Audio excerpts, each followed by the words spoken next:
राष्ट्रीय दंत चिकित्सक दिवस। आज इस दंत चिकित्सक दिवस के अवसर पर राष्ट्रीय स्वास्थ्य मिशन त्रिपुरा सरकार की ओर से प्रज्ञा भवन में 20वीं वार्षिक दंत चिकित्सा सम्मेलन आयोजित किया गया। इस अवसर पर राज्य के माननीय मुख्यमंत्री बिप्लब कुमार देब, राज्य के प्रख्यात चिकित्सक मानेक शाह, कार्यालय सचिव JK सिन्हा, राष्ट्रीय स्वास्थ्य मिशन के निर्देशक सिद्धार्थ शिव जसवाल सहित अन्य गणमान्य अतिथि उपस्थित थे। इस अवसर पर मुख्यमंत्री ने कहा कि राज्य सरकार द्वारा मंत्रिपरिषद में परियोजनाओं को शुरू करने के लिए गए निर्णय के अनुसार डॉक्टर अपने सरकार में प्रचार कर रहे हैं। उन्होंने कहा कि प्रदेश के लोगों को राज्य सरकार के कार्यक्रमों से अवगत कराया जाएगा और इसका समाज पर सकारात्मक प्रभाव पड़ेगा। जमीन যখন আমার কোনো বোন, আমার কোনো ভাই, আমার কোনো বুজুর্গ তার ডিম অফিসে যেতে হবে না, অনলাইনে তার ছেলে রেজিস্ট্রি করে দেবে, মিউটেশন করে দেবে, অন্য কেউ দখল করতে পারবে না, তখন আমাকে আশীর্বাদ করবে বলে ছেলেটা করে দিয়েছে।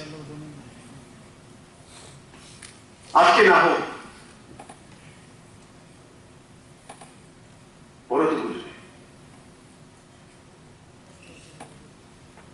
তার জন্য সরকার কি করছে তার বিষয়ে ওয়াকিবল থাকা আর আমরা আমাদের যে কাজের মধ্যে দিয়ে একটা সময় বের করে তার মধ্যে আলোচনা করা। যেমন মানিক সাহেব বলছিলেন যে আমি মুখ্যমন্ত্রীর কাছে যাই কিছু শিখি, যে গসিপ করে না, মানে বসে বসে আড্ডা পেটে না। আমি আসলে আড্ডা পেটে না রে ভাই, মানে প্রফেশনাল যেটা আপনাদের মতো কেউ আসছে কাজের কথাই বলি, কাজের কথার মধ্যে আনন্দ,